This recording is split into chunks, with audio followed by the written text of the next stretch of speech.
Cirolu. Gas. Dari hati ke hati berbagi informasi. Saatnya kamu Kaji Karangbendo. Welcome to Carbon Gas Karangbendo Podcast. Asik. Ini podcast Karangbendo ini sekarang setnya baru loh. Ini tiba-tiba ada hewan-hewan di depan saya ini. Yang saya sendiri sebenarnya takut kalau sama hewan-hewan yang kayak gini, apalagi yang tenang-tenang kayak gini malah agak serem ya. Nah, kita juga kedatangan tamu spesial nih dari Natrix Reptile Community. Nah, kita mau kenalan dulu sama yang ada di sini. Masnya bisa memperkenalkan diri dulu. Oke, saya Bisma Bramara dari Natrix Regional Jogja. Saya Arman dari Natrix Regional Jogja. Oke, jadi di sini ada Mas Bisma dan Mas Arman. Kita ini mau ngobrol-ngobrol santai aja seputaran ular. Kenapa tiba-tiba kita ngundang ular ini? Karena ular itu menurut saya isu yang relevan lah. Karena bisa saja secara tiba-tiba itu terjadi atau datang aja di rumah. Dan kadang kita nggak tahu nih cara menanganinya kayak gimana. Tapi sebelum masuk ke situ, aku pengen tanya dulu nih, kenapa Mas Bisma bisa terjun ke komunitas ini? Saya ya? Iya. Kalau saya sendiri dulunya bermain ular kan udah lama mas. Saya dari umur 5 tahun. Basic dari keluarga saya itu dulu pemburu, pengepul ular. Itu sibah saya. Jadi sibah saya yang dari bapak, sibah saya dari ibu, semuanya pengepul ular. Terus bapak saya pemburu, pakde saya pemburu. Udah dari umur 5 tahun pegang ular. Terjunnya di komunitas itu enggak sih, mulai jual beli ular tahun 2018 awal. Itu mulai terjun. Tapi kalau di main ularnya udah lama banget. Jadi sebelum terjun ke komunitas sendiri malah jual beli dulu. Bahkan latar belakangnya malah lebih agak ekstrim lagi nih, pemburu ular. Pemburu juga pengepul, penyembelih yang jual daging gitu. Itu sibah saya tuh. Awalnya dari situ. Kalau pas Arman sendiri kok tiba-tiba bisa join atau tertarik dengan dunia perularan nih gimana Mas?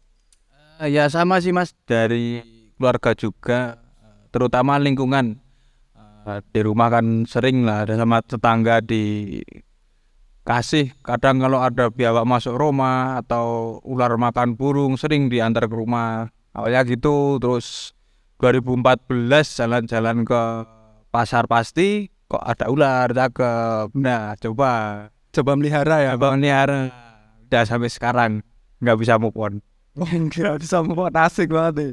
Jadi awalnya yang cuman iseng-iseng aja ngumpulin ular lah, udah punya latar belakang tentang ular, malah jadi jatuh cinta sama ular dan bahkan sampai gagal move on.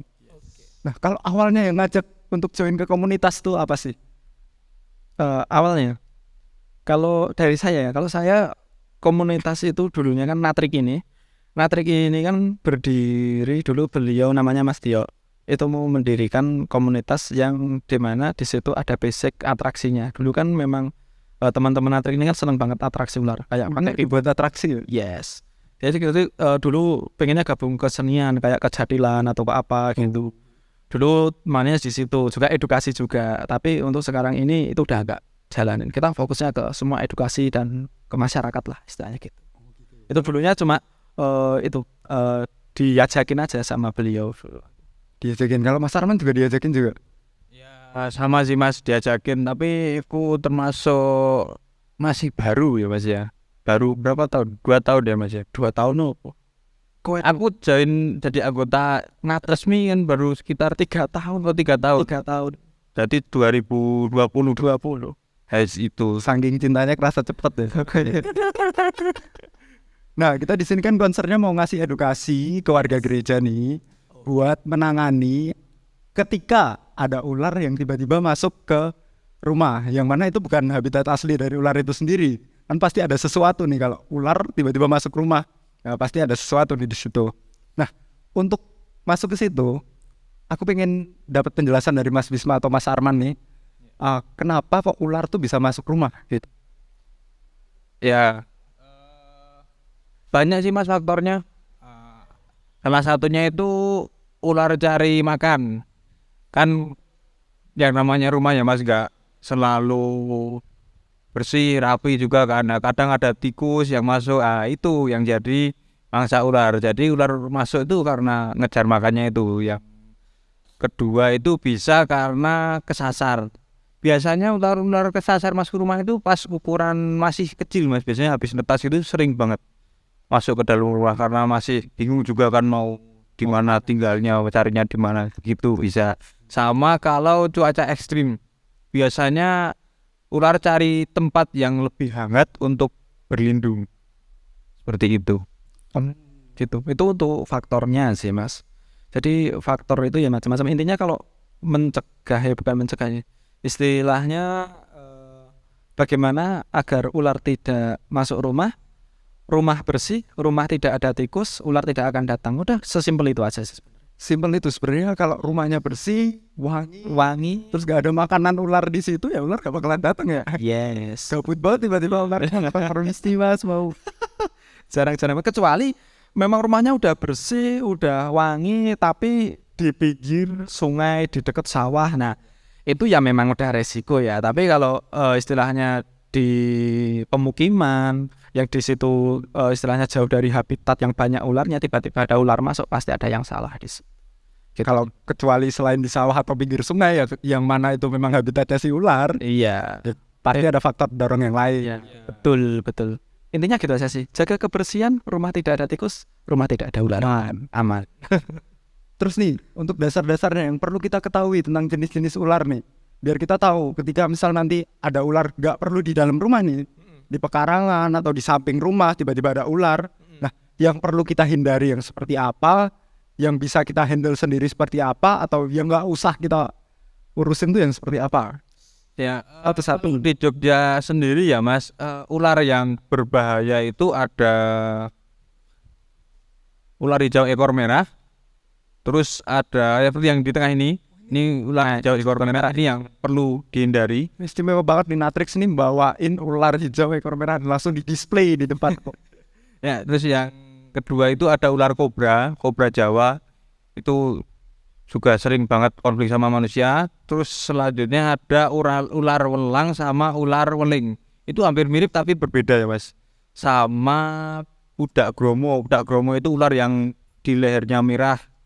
Itu untuk di Jogja bagian bawah itu sih Mas yang berbahaya.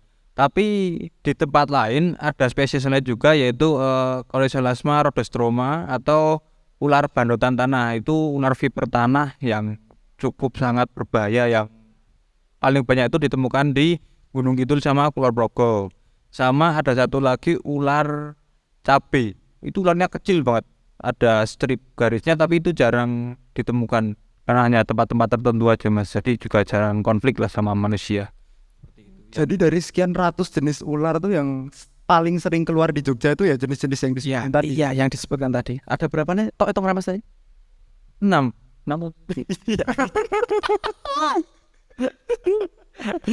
Ya pokoknya itu sih yang paling harus dihindari loh. Harus dihindari itu. Soalnya ya memang yang sering disebutkan ya kasusnya cuma ular itu aja. Nggak mungkin ada yang lain. Yang paling sering menyumbang ya hijau ekor merah sama kalau Coryzolasma rhodostroma itu yang coklat, viper tanah itu. Kalau di orang Jawa bilangnya kayak ular derik gitu. Tapi bukan ular derik ya itu beda. Memang satu family. Nah tadi kan Masnya tanya itu yang apa mana ular yang bisa dihandle, mana yang harus dibiarkan saja dihindari. Ya sebenarnya dibiarkan saja. Soalnya kan kalau kita handle itu bahaya. Kalau kita nggak tahu jenisnya itu bahaya.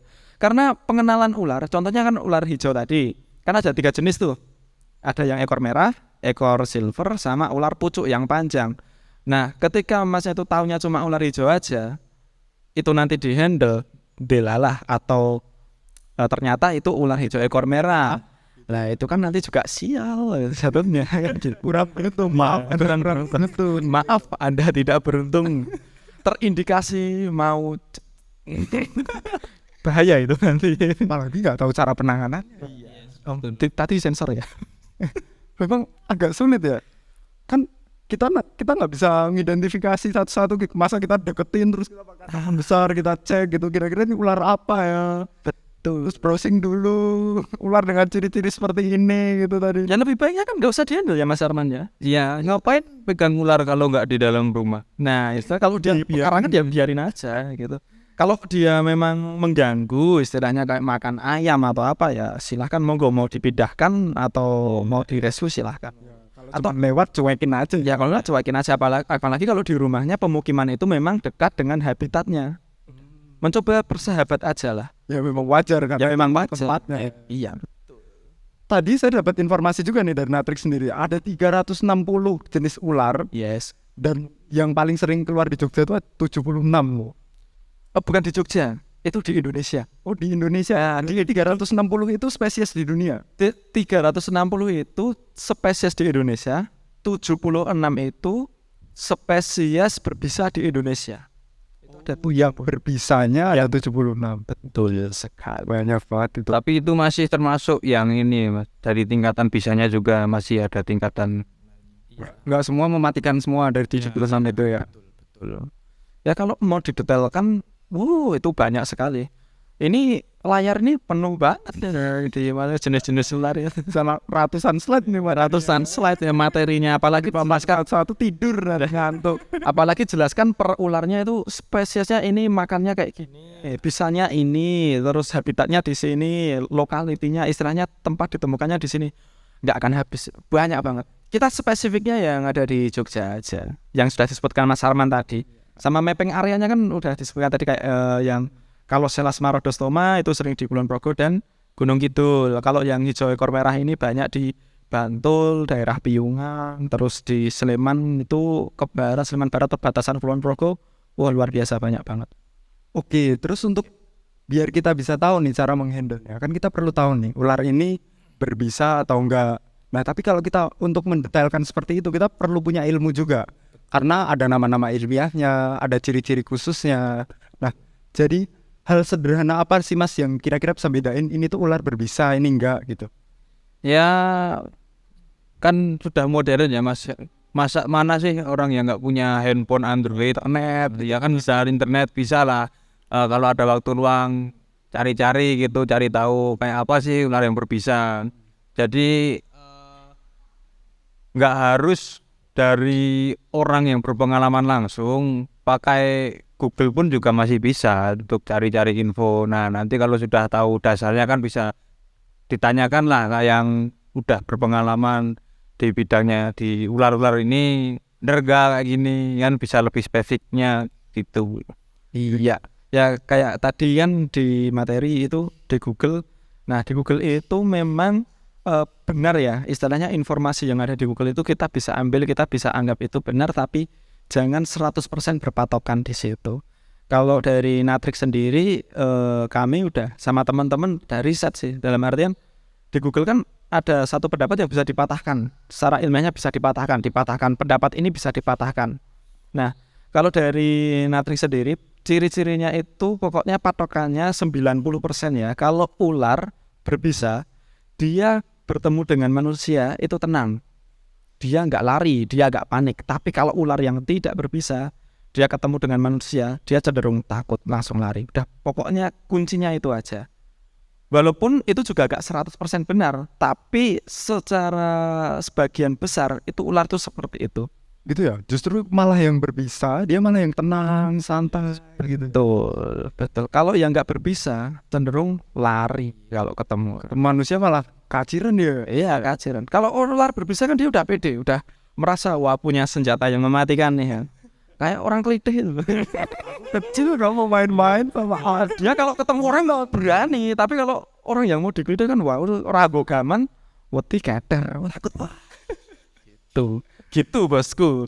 Itu sederhananya kayak gitu. Sederhananya cara ngidentifikasinya. Pokoknya kalau tenang, justru malah jangan diberaniin. betul. Karena tenang malah, wah ularnya apa ini? Nah, Parani wae. betul. Kayak ular welang-weling, itu kan tenang banget ularnya. Nah, kalau dia belum disenggol dia belum lari. Kalau ketemu manusia ketemu ya udah dia biasa jalan tetap pede. Gitu. Kalau ulang sama weling itu dua-duanya sama-sama berbahaya juga kan? Terus racunnya sama-sama neurotoksin berbahaya, menyerangnya langsung ke sini.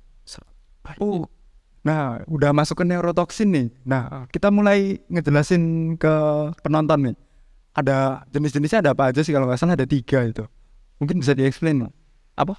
Ada neurotoksin, kardiotoxin sama satu lagi. Sebenarnya kalau dijabarkan itu banyak banget ya Mas ya. Tapi coba kita konsennya kedua aja, ke neurotoksin dan hemotoksin. Kan ada sitotoksin, ada kardiotoksin, nah, dan macam-macam dan lain sebagainya. Tapi kita fokusnya kedua aja, ke hemotoksin dan neurotoksin. Pokoknya yang neurotoksin itu yang menyerangnya ke saraf. Kalau hemotoksin yang menyerangnya ke darah merah dan jaringan-jaringan otot. Nah, contoh yang viper ini. Viper pokoknya ular viper berbisa bertaring panjang, dia pasti racunnya hemotoksin. Dominan hemotoksin. Ketika tergigit ular viper taring panjang, itu biasanya yang dirasakan panas di area gigitan, rasa sakit yang luar biasa, bengkak, terus ada kalau yang parah itu bisa sampai amputasi gitu. Kalau yang neurotoksin, neuro itu biasanya dimiliki oleh Elapidae atau ular yang kepalanya bulat tapi berbisa. Contohnya ular welang-weling, kobra, king cobra. Nah, kalau kobra dan king cobra dia bisanya campur, neurotoksin dan hemotoksin itu campur. Aku kegigit kobra itu ada bengkaknya, ada rasa mual, pusingnya juga ada gitu. Udah kompleks banget ya berarti. Ya kompleks. Kalau di ular kobra dia ada 2 jenis bisa itu yang perlu diantisipasi. Kalau kegigit ular viper itu resiko kematian cenderung lebih rendah. Resiko kematian cenderung lebih rendah kalau viper. Cuma resiko cacat, maaf ya ini, resiko cacat itu tinggi banget. Tapi kan juga perlu penanganan yang tepat nih. Betul. Nah, dan tips-tips di Google itu tadi sempat ada istilah bener ning ora bener Yes. gitu. Nah, mungkin bisa di-explain nih kira-kira cara menangani yang bener itu seperti apa? Soalnya kalau kita tadi ngerasain mual setelah digigit ular atau ada rasa pusing atau mau muntah bahkan langsung muntah, nah itu seperti apa harusnya yang bener untuk dilakukan? Gak cuman bener. Oke. Nah, yang jelas kalau kegigit ular jangan panik dulu. Tapi ya nggak bisa panik sih kalau kegigit ular. Ya pasti panik. waduh. Panik. Ya mungkin kalau dari Google sendiri gimana ya? Mau nyalain juga nggak salah. Nggak salah. Soalnya tulis di mungkin situ. itu metode yang digunakan di zaman dulu bisa, tapi kan karena sekarang udah ada banyak riset juga dari WHO sudah nyaranin yang bener kayak gimana. Yang ya makanya bisa dibilang benar tapi juga nggak benar itu tadi. Nggak benar. Misalkan kalau zaman dulu tuh habis kegigit ya langsung disobek, dikeluarin darahnya, itu ya nggak salah juga karena memang zaman dulu nyatanya berhasil. Tapi kan yang sekarang ada yang lebih efektif lagi. Jadi ya mending tinggalin lah yang metode dulu, pakai yang baru aja yang lebih efektif gitu kan. Jadi faktor resikonya bisa lebih rendah juga.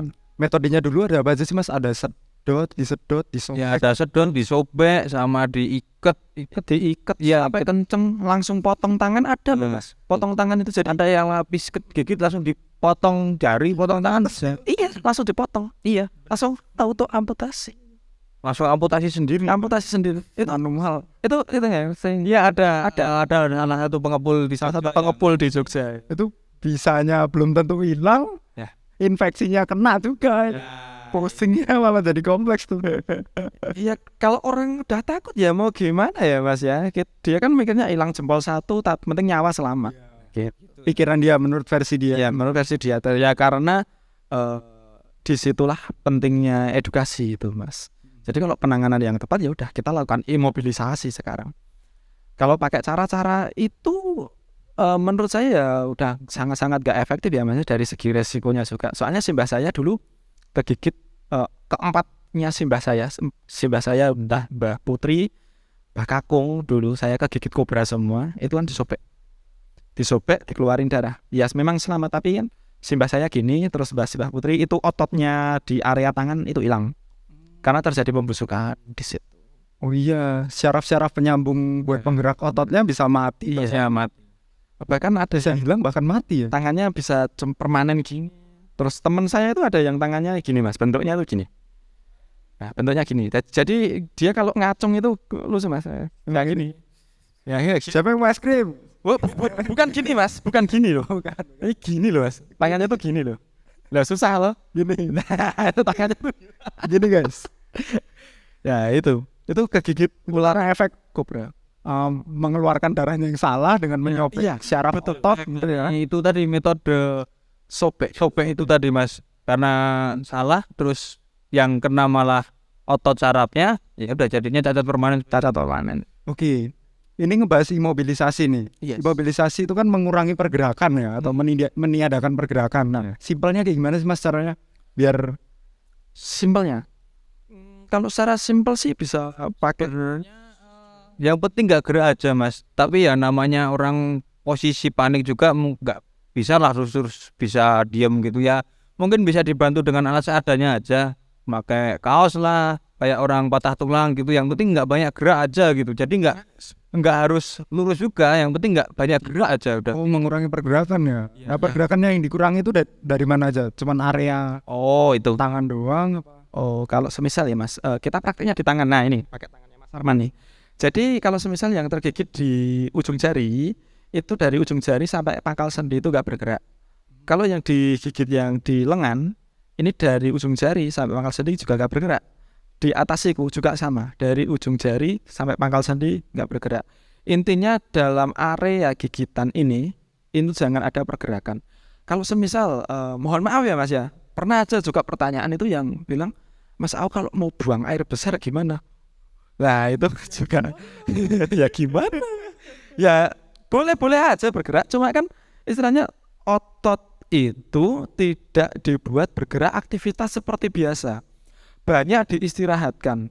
Mungkin 2 jam pertama gigitan itu dimatikan total. Nanti semisal setelah 2 jam kita observasi ternyata kita tidak ada apa-apa, kita agak santai. Ya santainya bukan berarti bisa digerakkan bebas, enggak, tapi tetap kita kurangi, tetap kita istirahatkan total. Bukan berarti terus kita saklek itu nggak bergerak, itu enggak kayak gitu. Prinsipnya enggak gitu. Intinya mengurangi pergerakan bukan berarti tidak boleh sama sekali. Bukan berarti tidak boleh sama sekali. Berarti misal yang kegigit nih di perut nih. Aduh. Nah, berarti kita mengurangi gerakan di badan. Betul. Pangkal leher sampai ke pinggul. Pinggang, di pinggul dia, betul. Kalau di kepala atau di telinga yang kegigit atau di pipi itu di leher nggak bergerak. Pangkal leher sampai ke atas. Ya sampai sini. Kita makan nggak Ngomong ya udah. Ya kalau ngomong gini, ngomong jangan ngomong ototnya jadi gini. Itu nggak usah ngomong. aduh ketik Itu kan sebenarnya imobilisasi ya. Imobilisasi itu kan untuk mengurangi penyebaran, mengurangi cepatnya bisa itu menyebar kan. Yes, betul. Nah, solusi yang lebih baik lagi kan sebenarnya langsung dibawa ke medis aja kan ya. tergantung kondisi sih Mas, kan nggak semua orang juga punya keuangan ya untuk ke rumah sakit, apalagi yang namanya serum itu juga nggak murah Mas. Terakhir update itu harga satu ampul itu 1 juta berapa? 500. 1.500.000. 1.500 kalau nggak 800 saya lupa. Intinya Itu baru satu ampul Mas. Kadang kalau di rumah sakit yang kurang berkompeten itu asal juga Mas masukinnya. Jadi perlu menggunakan rumah sakit yang benar-benar sudah dilatih dan berpengalaman dalam menangani korban gigitan ular Mas. Yes. Ada kan kasusnya juga gini Mas. Nah, ini tak ceritakan aja ya Mas ya. Jadi tetangganya teman kita di Natrik itu ada laporan tergigit oleh ular. Oke, kita dari tim Natrik datang ke rumah sakit. Kita mau cek keadaannya dari luka gigitan, kita mau observasi secara manual, kita cek di rumah sakit. Gigitannya kecil, tidak ada luka membiru, tidak ada kebengkakan. Tapi di sana diinfus, tidak dilakukan imobilisasi. Dan itu disuntik serum sudah 3 ampul. Ya, yes ya.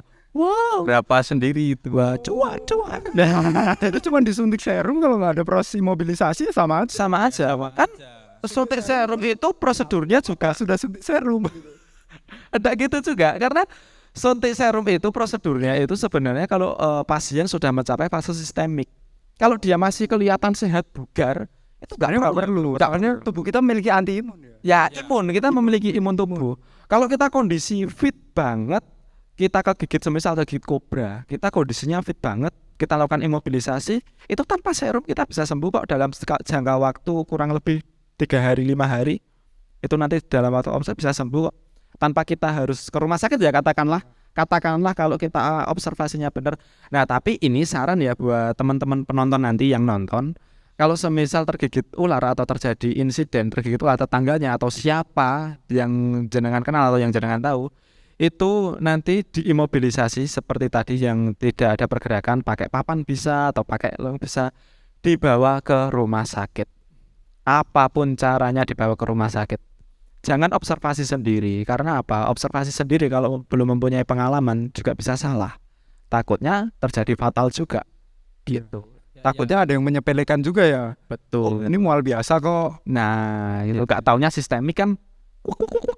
Ya alam. Selesai. Gimana Mas? Ya, yang paling penting juga identifikasi ular yang gigit, Mas. Itu yang paling penting.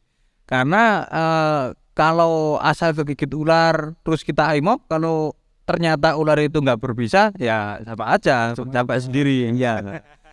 Yang jelas kalau ular berbisa gigit itu ada 2 titik luka. Itu yang dari taring bisanya. Pasti kelihatan Pasti, tapi kalau yang gigit kok lukanya banyak seperti kena duri gitu titik-titik. Nah, itu bukan ular yang berbisa. Kayak ini udah pasti nih Mas. Oh, udah pasti. Bisa dipraktekkan loh. Terima mau boleh. Tadi saya sudah melihat ada yang mencoba mengatakannya ke ular. Oh, serius? Oh, no, tadi. Ada tadi. Oh, So, aku langsung terima kasih kalau seperti itu. Pamit saja pulang. Langsung pamit. ya intinya gitu sih. Kalau contohnya kenapa pentingnya Mas Arman tadi bilang, Mas Arman kan pentingnya diketahui dulu ciri-cirinya ular yang gigit seperti apa. Contohnya kalau misal kita tergigit ular hijau. Ular hijau kan ada 3 jenis nih. Yang satu berbisa, yang 2-nya kan oke-oke aja. Aman. Nah, kalau kita kegigit ular hijau, kita nganggapnya ular yang nggak berbisa, ternyata yang berbisa, Pusing juga. pusing juga. Kalau kita tergigit ular yang berbisa, tapi taunya yang tidak sih ya ngomong. yang nggak berbisa tapi taunya berbisa.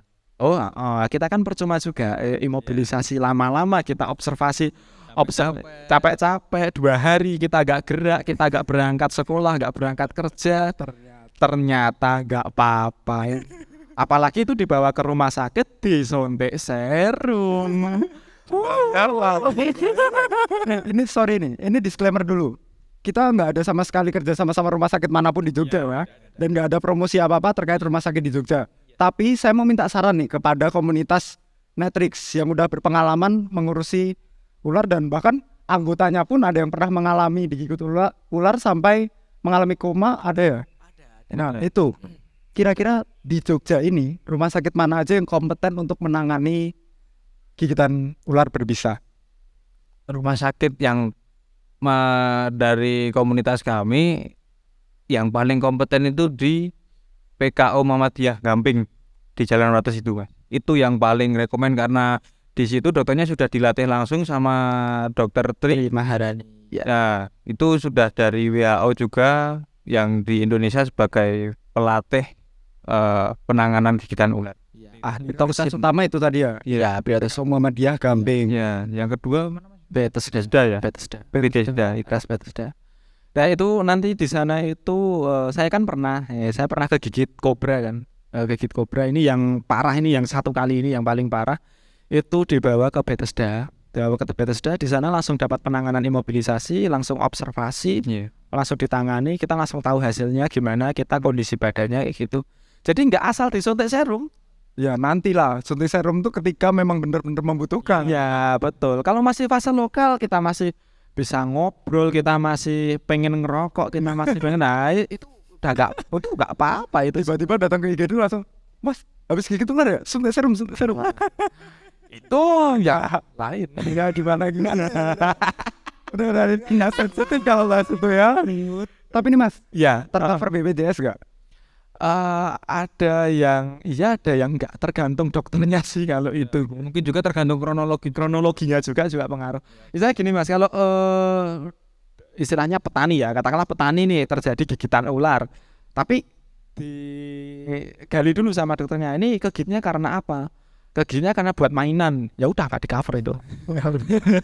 Brutal lo. Ya karena nggak, kalau yang disengaja kayaknya nggak di cover. nggak di cover. Kalau yang murni kecelakaan, yang pure kecelakaan itu di cover. Tadi ngomong-ngomong soal dokter Tri ya, itu dokter Tri kayaknya dokter yang memang benar-benar senior terkait bisa ular ya, Dia sebenarnya ahli toksin mas, ahli racun bisa ahli racun dan bisa. dan bisa. Iya, toksinologi. Apa sih jenenge toksinologi itu sih? Iya, dia yang itu istilahnya dapat pelatihan langsung dari WHO gitu loh mas. Gitu. Dan kapan ketemu itu tahun 2019 ke Jogja, kita sempat sharing-sharing juga mengenai kasus gigitan ular, terus buka-bukaan data di mana lokasi Jogja ini yang paling sering terkena gigitan ular ya gitu. Terus membahas dokter mana yang udah dilatih langsung, yang recommended benar-benar kalau ada pasien gigitan ular langsung dilarikan kemana gitu. Oh, beliau yang nyaranin ya. Iya. Beliau ngerti banget dan beliau yang megang serum utamanya itu ya. Kalau megang serum itu beliau itu sebenarnya megangnya serum-serum yang tidak ada di Indonesia. Kalau di Indonesia kan mengcovernya cuma 3 ular. Ular kobra, welang, sama rhodostoma tadi, viper. Selain itu kan nggak ada serumnya. Nah, jadi kalau misal terjadi gigitan ular hijau ekor merah itu kan belum ada serumnya. Nanti kalau itu sampai fase sistemik membutuhkan serum antibisa, nanti diminta akad biasanya. Gitu. Mas, mau diceritakan singkat dong Mas. Oke. Cerita temennya Mas yang sampai ngalami koma itu penanganannya seperti apa? Oh ya, itu kejadian pas mau berangkat edukasi persiapan pagi-pagi itu. Tapi kalau aku nggak tahu pasnya ya Mas, soalnya aku juga ikut ke rumah sakitnya pas sore. Itu dia teman saya ini mau masukin king kobranya, masuk ke dalam box mau berangkat. Nah, nggak tahu kenapa, mungkin kurang fokus ya Mas. Jadi dia kegigit. Nah, kegigit pun ya nggak tahu apa yang dipikirin ya Mas. Cuma denger ceritanya aja, dia nggak langsung imop juga, nggak langsung jadi, malah ngopi dulu, ngopi santuy dulu, kecil gitu ya, gigit kobra. Iya. Baru setelah 3 jam kalau nggak salah, baru kan mulai muncul efeknya kalau nggak salah. Nah, itu langsung bawa ke rumah sakit. Dah langsung koma di rumah sakit, nggak tahu apa-apa. Ya untungnya aja rumah sakitnya tuh kemarin pertama di PKU Nanggulan, kemudian dirujuk ke PKU Muhammadiyah Ngamping itu tadi ya, langsung ditangani sama dokter yang dilatih sama dokter tadi. Salah satu kelalaiannya sih. Dan dokter Tri pun juga langsung meluncur ke sini untuk ngantar serum. Dokter Trinya langsung malah nih. Ya, itu kan temen dari Natrik itu kan juga deket sama dokter Tri. Dia sering edukasi bareng sama dokter Tri. Makanya dia langsung simpati, bahkan empati langsung datang. Ya, ke lokasi. Itu serumnya tinggal 1 loh Mas itu. Di Indonesia tinggal 1 itu buat temenku. Itu kalau serumnya itu kalau teman-teman kan pada ngeceknya gini ya, itu serumnya itu sebenarnya masih bisa dipergunakan untuk yang lain yang lebih membutuhkan. Yang bener-bener gak tahu ular ya. Itu Mas, pas aku kan ditelepon tuh jam 11 siang ditelepon. Ini si Mas Tio nih kegigit ular, saya langsung meluncur ke PKU. Bener enggak? Di situ ada orang yang pakai kaos ekowisata Sungai Modal. Nah, beliau Mas Tio ini dia kan pengurus ekowisata Sungai Modal. Sorry ya nih Mas, kita ngomongin Mas gitu. Oh, enggak apa-apa. Kemarin udah izin.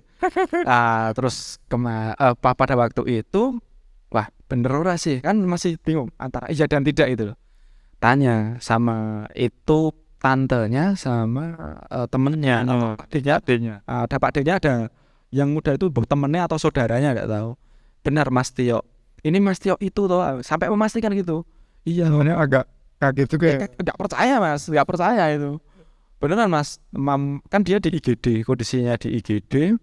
Itu tak cek di jendela Mas. Itu udah nafasnya enggak bisa itu. Terus itu kan dibantu Mas nafasnya. Nah, itu nafasnya dilepas.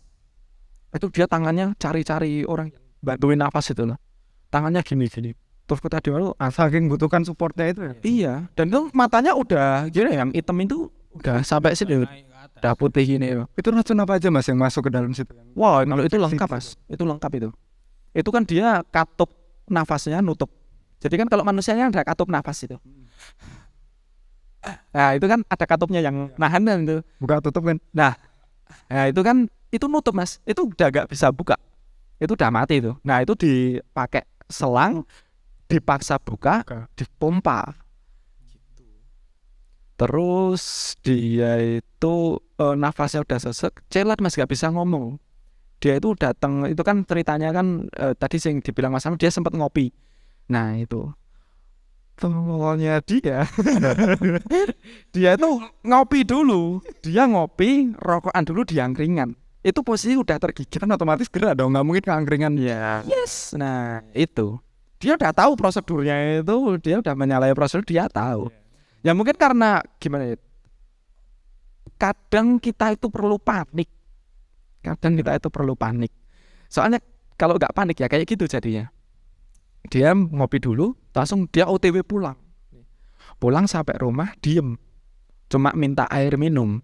Nah terus baru minta air minum, dia nggak bisa ngomong, dia bisu, nggak sadarkan diri, langsung dibawa ke RS dan terjadilah itu dipompa itu, dirujuk di PKU Gamping. Udah itu orang nggak boleh istilahnya lihat Mas Tio lagi, udah dibawa ke dalam, udah nggak tahu itu nasibnya kayak gimana. Berarti sampai masuk ICU, intensive care unit. Ya betul, masuk ICU 1 hari per 2 hari.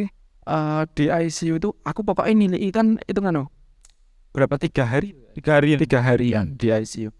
Itu pokoknya di ICU kan itu jam siang masuk ICU PKU Gamping, terus serum masuk jam malam sekitar jam 8, jam 11 siang aku datang ke RS lagi, aku jengukin, dia udah sadar. Sudah sadar, pucat banget mas, itu tangannya itu nggak pernah nge-gym, kayak orang nge-gym mas, gede bengkak. Gede, tapi itu loh mas, di luka gigitannya itu nggak ada itu bekas, nggak ada kebusukan sama sekali. Jadi di luka gigitan itu setelah beberapa hari dia kayak cuma luka bakar yang ngelupas kulitnya itu, cuma kayak gitu. Ini kobra bekas tanganku ini ada busuknya mas, itu nggak ada di temen gue itu. Itu karena faktor apa ya kalau ada kayak gitu mas? Kemungkinan pas ini mas, apa namanya, nggak infeksi dari bakteri lain juga bisa mas. Ya kan kalau apa namanya kegigit kayak mas ini sempat diperas sendiri ya mas. Itu tolongan saya mas. Langsung diperas sendiri ya, kemungkinan kan pas posisi meres ini juga ada bakteri lain masuk mas. Itu juga bisa jadi faktor. Ada warna yang Jadi aku kan pas kegigit ini tuh mas, misalnya maghrib kegigit, kegigit nih, kondisi tangan kotor, cuci tangan sambil gini, nah pers ini tuh, rasanya kok panas banget ini mas, di luka gigitan itu kulitnya itu kayak gimana ya, miru-miru ya apa sih, kayak lembek. Ya malah nggak pakai kebas ya berarti. Udah ini lembek tapi rasanya panas mas, lembek banget. Terus kan itu lembek lah mas, tiba-tiba langsung bengkak. Itu tak imobilisasi sebelum 2 jam kurang 15 menit. Wah itu muntah hebat ya. Langsung dilarikan karena panik. Tapi nggak suntik serum kan? Oh tidak, itu kalau saya di rumah sakit yang abal-abal langsung dicus. Langsung dompetnya garing guys. Jadi kesimpulannya gini, orang yang udah ngerti cara penanganannya aja belum tentu selamat dari gigitan ular berbisa kan. Betul. Kadang ada faktor kelalaian, faktor kita menyepelekan juga. Betul, karena tidak panik itu menimbulkan menyepelekan. Tidak panik, tapi kalau panik pasti kita prosedur banget. Nah, karena udah tahu kita menyepelekan. Soalnya gigitan kobra saya ini bukan yang pertama kalinya. Ini yang ketiga kali soalnya. Jadi pertama udah pernah lolos. Enggak taunya ini mau AFK kan. Udah guys, kalau ada ular di rumah tuh ya didiemin aja selagi nggak ganggu ya. Kalau di rumah, kalau di rumah harus diusir. Maksudnya kalau di pekarangan, di halaman gitu. Kalau cuma lewat ya udahlah, monggo lah, silakan lewat gitu ya. Ini mau ngajak interaksi nih ularnya ini. Gak apa-apa. Santai kok ini. Oke, nah tadi kan udah ngomongin soal edukasi nih. Kita tadi udah mengedukasi terkait hal-hal yang gimana cara penanganannya, identifikasi ular itu seperti apa. Yes. Kita sekarang masuk ke mitos-mitos yuk. Kita bahas mitos-mitos yang sering terjadi atau yang sering tersebar lah di masyarakat. Kayak ini contohnya nih, misal kita kegigit ular berbisa, terus ambil empedunya, Oh. Bisa buat menyembuhkan racun dari Ini Mas, aku pengen cerita ya Mas, aku. Tak cerita sik ya. Oke. Tak cerita sik ya. Ini aku gemes banget soalnya. Asli, saya gemes banget, guys. emosi. Jadi ceritanya itu tahun 2018 di Kalimantan ada kasus gigitan king cobra. Nah, entah gimana pola pikir keluarganya saya juga tidak tahu. Itu diundang salah satu apa ya namanya, kayak tabib, bukan dokter yang diundang, tabib gitu. Terus di rumahnya itu dibuatkan tenda. Katanya orang sana percaya bahwasanya kalau kegigit ular jangan masuk rumah, harus di luar rumah. Tenda nggak apa-apa. Di luar rumah, di tenda itu dibuatkan tenda, Mas. Nah, itu penanganan tabibnya super ngawur. Secara ilmiah, ketika ular gigit itu pasti mengeluarkan bisa. Tabibnya bilang, ini korban harus digigitin ular lagi agar ularnya ini menyedot bisanya yang di dalam tubuh agar disedot lagi. Nah, ini mempercepat ketemu. Dia pengen tak seneng. Kayak gitu. Lah, itulah Jelasin dari segi ilmiah kayak gimana itu? terus dari segi ilmiah ya mungkin tabibnya bilang, udahlah ini cepet-cepet aja sih daripada merepotkan. Ya mungkin kayak gitu. Kita agak sembuh. ya sembuh betul. Sakit lagi. Gak sakit lagi. Tapi ya udah pulang ke sana. Gitu sih. Ini gemes banget aku sama cerita-cerita kayak gitu. Jadi intinya kalau ada mitos, istilahnya ada penanganan, tolonglah. Kita udah modern kok, udah ada internet. Tanyalah di YouTube penanganan gigitan ular, udah gitu aja. Gak usah denger omongan tetangga yang bilang katanya, oh satu lagi ya Mas, satu lagi. Ini ada yang bikin gemes. Di FB, aku lihat di Facebook. Itu ada bapak-bapak, ya maaf ya ini tokoh agama. Dia bilang, kalau gigit ular itu dicopot nih ujung sisik ini dari ekor dicopot, nanti dimasukkan ke air. Nah terus ambil sejengkal tanah, itu diambil tanahnya, diambil sejengkal, dimasukkan ke dalam air, diaduk, Tanahnya kalau kupak gimana Mas?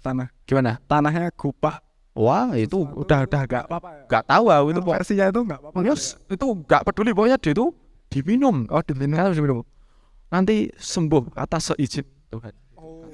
Katanya gitu ya. Ini juga sesat sekali.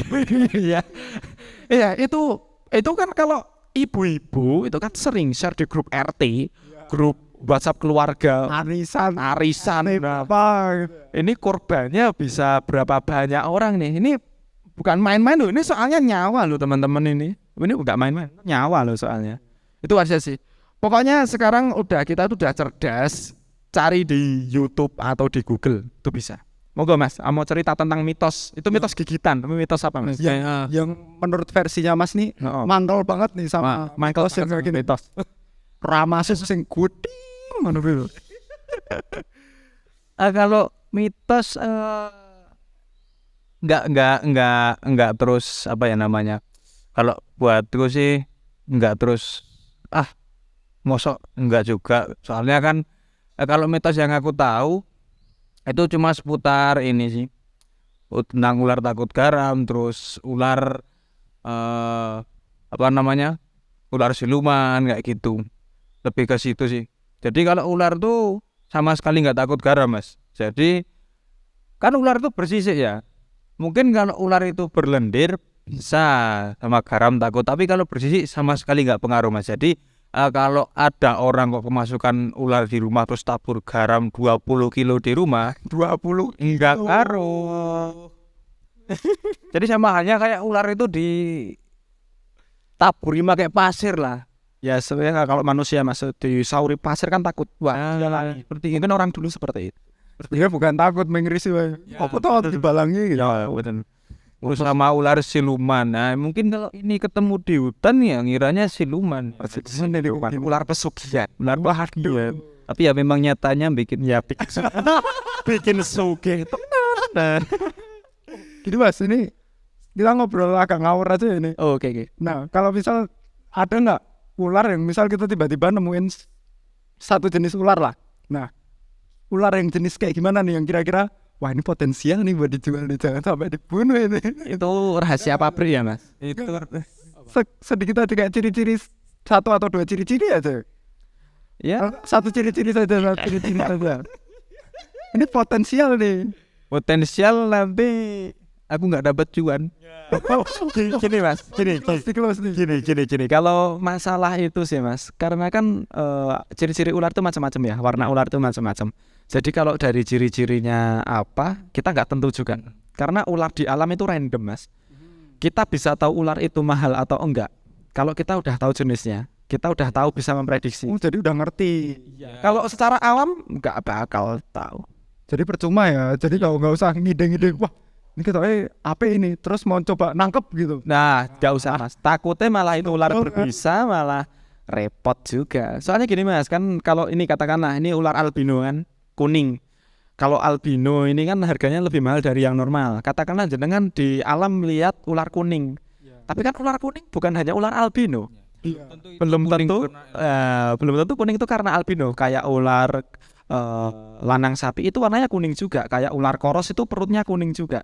Bahkan temenku itu ada yang berharap cuan, tapi orangnya nggak di sini sekarang. Berharap cuan. Tetangganya bilang, "Weh, aku delok ular kuning loh." Wah, dikiranya ular albino. Udah pikirannya cuan tuh. Ternyata cuma memang ularnya perutnya kuning guys. Merongos. Oh, jadi sebenarnya kita harus mengidentifikasi dulu dan tahu ya. Ini ular tuh biasanya kayak gimana dan kok kebetulan ada pattern yang bagus. Nah, misal kayak ular hijau ini tiba-tiba di punggungnya ada garis merah. Nah, bener tuh. Nah, itu kita bisa tahu kalau itu pasti ular yang langka. Soalnya aslinya pasti nggak kayak gitu. Beda dari aslinya. Tapi kan kalau nggak kenal jenisnya kan percuma juga mas. Iya Ya kan? kan, gue kenal Nggak ngerti. Nah, Kayak tadi itu udah tahu ular kuning cuan. nah ternyata memang perut ularnya.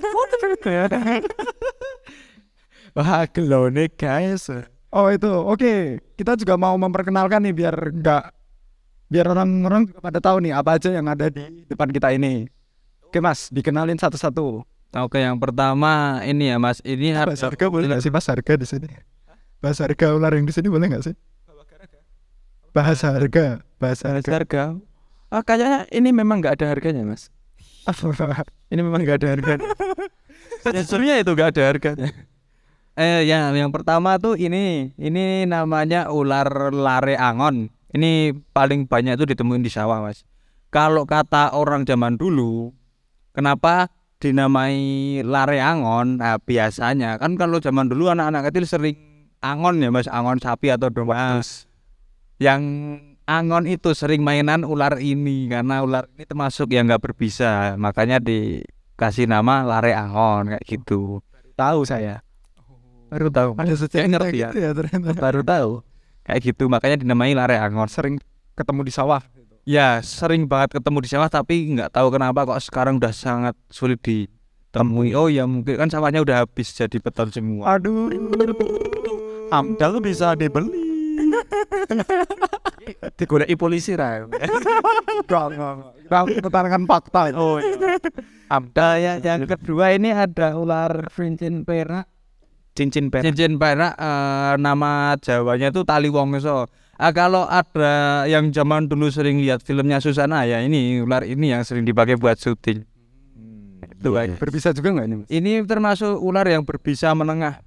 Efek paling fatal itu bengkak selama seminggu dan demam. Itu juga tergantung dari imun kita masing-masing juga. Berarti dia nggak ada kardiotoksinnya. Enggak. Oh, udah ada. Nah, middle venom itu venomnya jenisnya lupa ya mas aku. Itu ada. Namanya apa gitu. Tapi lali ya aku. Lali. Lupa. Serius lupa. Blank. Nomor 3 ini Spesial. Ngeri ya ini. ular yang sering nimbulin konflik ini mas. Ini ada ular Trimeresurus albolabris atau Jawanya itu Truno Bamban atau Gadung Luwuk, atau Indonya sering disebut ular hijau ekor merah. Ini termasuk keluarga Vibridae yang memiliki bisa Hemotoksi. dan lumayan fatal. Ya sangat fatal lah kalau salah penanganan mas. Iya, semua ini sebenarnya gini mas, di Trimeresurus albolabris itu dia dosis untuk kematiannya kan 100 berapa mili gitu. Tapi ke rata-rata dia gigitan rata-rata dia hanya mengeluarkan 14 mili, sekitar 10 sampai 14 mili. Jadi untuk resiko kematian sebenarnya gigitan itu rendah. Cuman karena orang-orang awam itu tak tahu penanganannya, jadi fatal. Oh, yang Gitu. awalnya membutuhkan ratusan 100 mili ya untuk Ya 100 miligram dosis untuk fatal. Nah itu karena hanya dengan 14 mili aja salah penanganan, 14 mili plus salah penanganan bisa jadi fatal. bisa jadi fatal. Karena sebenarnya Viper ini kan untuk racun membuat kematian itu kan rendah mas aslinya. Nah tapi karena salah penanganan itu juga nyawa juga taruhannya gitu. Oke. Wah iya. Oh yang dipegang. Ini namanya siapa mas? Ularnya cantik banget ya. Masnya lo pegang? Namanya ular reticulatus piton atau Sanca batik. kan yang albino. Ini udah hasil ternakan, jadi kalau jangan harap dapat di alam kalau bukan pasar punya orang. Cantik banget ya. Oke. Itu kalau dimasak itu rasa pisang susu. Tadi nggak Tokyo banana. Tokyo banana ya guys. Mau kemana? Berapa gen mas itu? Ini ada 4 gen: Super Tiger, Motley albino. Oke. Jadi kalau kelainan gen itu sebenarnya ularnya sakit atau gimana sih mas? Ya sebenarnya kalau kelainan gen itu tetap sakit ya mas. Soalnya kan sehatnya tuh ularnya cuma batean biasa, tapi kok jadikan kayak begini kan sakit, Oh sakit. nggak normal. Oh nggak normal. Berarti ini sakit ini. Mas sakit juga ya berarti. Berarti kita jual beli ular ini haram ya? Kan menyakiti hewan. Berarti Iya. Penting ini. Ya. yang penting bisa beli bensin aja. Oke. Mas, Apa? oke, kita kayaknya ngobrolnya udah lumayan lama nih. Aku minta pesan-pesan nih kira-kira apa yang mau disampaikan nih? Closing statement. Closing statement. Aku dulu ya. Dah, Ya buat para penonton, kalau lihat ular di luar rumah, tolong didiamkan saja selama itu tidak mengganggu atau tidak terganggu. Udahlah, biarin aja. Ngapain juga coba-coba dipegang, coba diposting, dijual. Nggak ada lah yang mau. Udah banyak ternak yang Ular ternak udah banyak. breeding ular. Mending Nah dari lahir ya. tuh itu. Jadi kalau lihat di luar rumah, dah biarin aja. Kecuali itu masuk ke dalam rumah dan mengganggu, bahkan membahayakan. Kita dari komunitas juga nggak melarang kok untuk membunuh ular selama itu memang dalam kondisi yang darurat, terdesak. Silahkan dibunuh saja daripada nyawa yang jadi taruhannya. Iya, sempat ada statement dari Mas Bisma kalau nggak salah. Apa? Nyawa manusia lebih penting daripada Nyawa manusia lebih berharga daripada nyawa ular ya guys ya. Kalau ular mengganggu, dibunuh aja, enggak apa-apa. Kita anak-anak reptil nggak akan baper ya guys ya. Ya kan? Nggak coba belas. kalau hewan sebelah ada yang Masuk polisi ya guys ya, somasi. Hewan sebelah kalau mengganggu, nggak terima itu dikatain hama. ayo kita pukulin orangnya. Itu ada pasalnya animal abuse lah katanya gitu. Ya kita seharusnya bukan open minded ya. Open minded itu sekarang udah jadi negatif ya. Istilahnya kita harus buka pikiran juga. Ya istilahnya buka pikiran bahwasanya kalau hewan itu mengganggu, contoh ya ini ular. Ular kabut ular yang di kolam itu kalau overpopulasi masuk di kolam makan ini kan ular itu jadi hama. Nah kalau jadi hama solusinya gimana? Ya kalau Gimana caranya dihilangkan? ya dihilangkan, dibunuh itu cepet. Kalau kita mau sterilisasi ular butuh berapa dana? Masa ular mau di steril ya? Cariin ular gak gampang bos, di pasar gak ada. Oh gak ada. Kalau udah closing statement udah ya. Closing statement. Oke dari saya.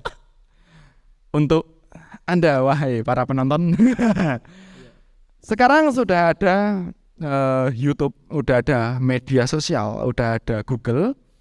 Kalau ada yang bingung, tanya aja sama Mbah Google mengenai ular. Dampak-dampak ular ketika membunuh ular, kebanyakan ular dibunuh. Nah, itu banyak banget edukasinya di sana. Bisa langsung dicari di situ juga. Dan Anda yang masih ngeyel, masih percaya mitos kenceng banget. Nah, Anda ini saya gak berani ngomong ya. Ya udah, pokoknya Anda kalian teman-teman sekarang zaman udah maju, udah bisa cari informasi di mana aja. Open minded lah. Buka pikiran Anda, sekarang udah informasi bisa dicari di mana-mana. Yang penting nyawa manusia lebih berharga daripada nyawa ular. Maka dari itu kalau ada ular boleh dibunuh dalam keadaan kondisi tertentu jika memang terdesak. Gitu aja. Oke. Thank you banget nih buat Mas Bisma dan Mas Arman. Udah membersamai dari tadi. Kita ditemenin dari awal pelatihan. Terus kita tadi juga udah mencoba handling. Dan sekarang sampai di podcast ini, sampai sore kayak gini. Kita thank you banget, apresiasi sekali. Dan kita gak tahu nih mau balas pakai apa juga. Semoga gak kapok ya buat datang ke sini. Gak kapok, asik. Dan oke. Thank you for watching and see you on another Carbon Cast.